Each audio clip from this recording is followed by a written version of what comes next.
WHO world health organisation UN agency united nations specialised health agency है ये। और इसका जेनेसिस इंटरनेशनल हेल्थ कॉन्फ्रेंस जो कि न्यूयॉर्क में हुआ था 1946 में। वहाँ पे डब्ल्यूएचओ का कॉन्स्टिट्यूशन अडॉप्ट हुआ था और वो इनफोर्स 1948 में हुआ था। इसके की फंक्शंस है कि वर्ल्ड का जो रिस्पॉन्स होता है हेल्थ इमरजेंसीज़ को उसको कोऑर्डिनेट करता है और वेल बीइंग प्रमोट करता है और डिज़ीज़ प्रिवेंट करना और हेल्थ केयर के एक्सेस को एक्सपैंड करना। अब इधर ये सब टॉपिक गलत हो गया, इधर रोल ऑफ डब्ल्यूएचओ कुछ ऐसा होना चाहिए था। तो first is regulating international health laws, फिर यूनिवर्सल हेल्थ कवरेज।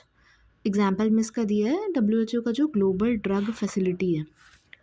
फिर टैकलिंग हेल्थ इमरजेंसीज़, ये PHEIC जो है public health emergency of international concern, WHO के पास अथॉरिटी है इसको डिक्लेयर करने की। और एलिमिनेटिंग डिजीज़ेस,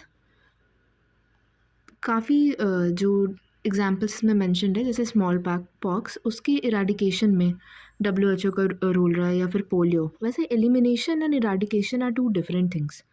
एक में 100% वो हटा दिया जाता है, दूसरे में देयर इज चांसेस कि वो परसिस्ट कर सकता है वो जो डिजीज़ है। Emergency response uses standardized frameworks for rapid complex emergency responses.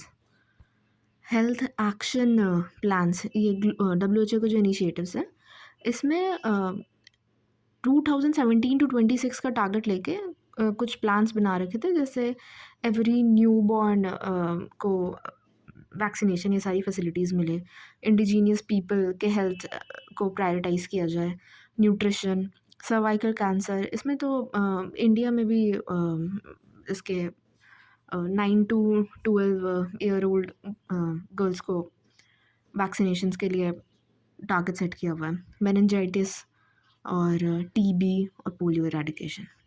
फिर वेलनेस प्रमोशन में कुछ जो इनिशिएटिव्स है डब्ल्यूएचओ के, वो है empower, leave life for ageing और सुसाइड प्रिवेंशन। ये 2021 टू 2030 का टाइमलाइन है। रिसर्च और इनोवेशन में ये फोकस करता है जेनोमिक सर्विलियंस पे, mRNA vaccine technology, global centre for traditional medicine और vaccine safety initiative. Traditional medicine में इंडिया का भी बहुत ग्लोबल स्फेयर में इन्फ्लुएंस बढ़ रहा है। इनफैक्ट जामनगर गुजरात में एक सेंटर भी आई गेस डब्ल्यूएचओ के ही एड से खुला था।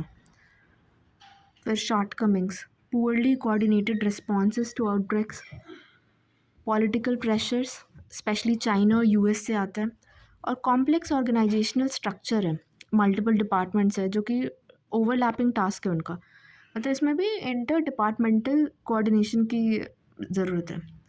Absence of financial independence and effective legal powers और कॉन्फ्लिक्ट ऑफ इंटरेस्ट्स, जो डिसीजंस होते हैं ऐसा अलेज्ड है कि फार्मास्यूटिकल सेक्टर्स जो बिग कंपनीज ओवर देयर वो इन्फ्लुएंस करते हैं इसे। फिर रिफॉर्म्स में कुछ पॉइंट्स हैं कि ट्रांसफॉर्मेशन एजेंडा 2017 का था, वो एम कर रहा था सपोर्टिंग हेल्थ लीडरशिप। फिर second point is sustainable financing, WHO launch किया था अपना फर्स्ट इन्वेस्टमेंट राउंड 2024 में। डब्ल्यूएचओ रिजल्ट्स फ्रेमवर्क, ये कंट्री लेवल प्रोग्रेस को ट्रैक करने के लिए था, आउटपुट स्कोर कार्ड यूज़ करके। Supply chain and logistics and partnerships, जैसे गूगल और फीफा इनके साथ कोलैबोरेट करना। और इंसिडेंट मैनेजमेंट सिस्टम, ये इनेबल करता है rapid deployment of medical teams. फिर कंक्लूजन में मेंशन्ड है कि WHO vital partner for India है, जो technical support, universal health coverage के लिए, जैसे Ayushman Bharat. In fact India world's largest population के बेसिस पे जो हेल्थ कवरेज करा रहा है वो कंट्री बना हुआ है, तो उसके लिए टेक्निकल सपोर्ट देना। डिजीज़ कंट्रोल जैसे TB, polio, pandemic response, advancing health equity despite needing ongoing reforms, मतलब इसमें पॉजिटिव और थोड़ा की रिफॉर्म्स की भी ज़रूरत है, बट स्टिल हेल्थ इक्विटी को एडवांस करने में डब्ल्यूएचओ के रोल को अच्छे से बताया है।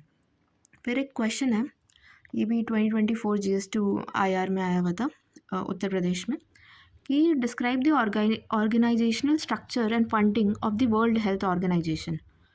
तो इसमें इन्होंने इंट्रोडक्शन में लिखा है कि 1948 में फाउंड हुआ था। यूनाइटेड नेशन की ये स्पेशलाइज एजेंसी है ग्लोबल हेल्थ के लिए, और इंटरनेशनल एफर्ट्स को प्रमोट करती है, कोऑर्डिनेट करती है वेलबींग और डिजीज़ कंट्रोल करने के लिए। ये जो हमने अबाउट में इसका देखा था सेम वही इंट्रोडक्शन है, बेसिक उसके बारे में बता दिया। पर ऑर्गेनाइजेशनल स्ट्रक्चर में बताया है 4 बॉडीज़ है। एक है WHO वर्ल्ड हेल्थ असेंबली, ये एपेक्स डिसीजन मेकिंग बॉडी है। फिर एग्जीक्यूटिव बोर्ड जिसमें एडवाइजर्स हैं। फिर रीजनल एंड कंट्री ऑफिसेज, ये डिसेंट्रलाइज्ड आउटरीच के लिए है। मतलब local level, grass root level पे जो इश्यूज़ है वो रीजनल और जो कंट्री लेवल होंगे वो बेटर तरीके से बता पाएंगे, तो एक डिसेंट्रलाइज्ड आउटरीच करने के लिए। और डायरेक्टर जनरल एंड सेक्रेटेरिएट, ये एडमिनिस्ट्रेटिव कोर बॉडी जो है उसका है। तो इसने एक चार्ट से ऑर्गेनाइजेशनल स्ट्रक्चर को ऐसे डिस्क्राइब कर दिया कि इसमें 125 वर्ड का ही लिमिट होता है, इसलिए इस क्वेश्चन में 2 पार्ट्स थे, एक ऑर्गेनाइजेशनल स्ट्रक्चर, दूसरा फंडिंग। तो फर्स्ट इसने एड्रेस कर दिया। अब सेकंड जो फंडिंग मैकेनिज्म है उसके बारे में लिखा है। ये भी काफ़ी टेक्निकल टाइप आंसर है। फंडिंग मैकेनिज्म में इन्होंने फिर से 4 सब हेडिंग्स बनाया। फर्स्ट इज़ असेस्ड कंट्रीब्यूशंस, ये मैंडेटरी ड्यूज़ के लिए है। 196 मेंबर्स इसको पे करते हैं। Associate members as per UN scale of assessment, मतलब उनकी कैपेसिटी टू पे होती है उसके बेसिस पे करते हैं। और सेकेंड इज़ वॉलंटरी कंट्रीब्यूशंस, ये डोनर बेस्ड फंडिंग है। ये member states, philanthropies, UN partners, private organisations इसमें ये पे करते हैं। एक हो गया मतलब असेसमेंट के हिसाब से कंट्रीब्यूशन, दूसरा हो गया वॉलंटरी जो डोनेट हो रहा है, तीसरा है प्रोग्राम बजट, ये ना हर 2 साल पे फंड एलोकेशन होता है, बाइनियल साइकिल है।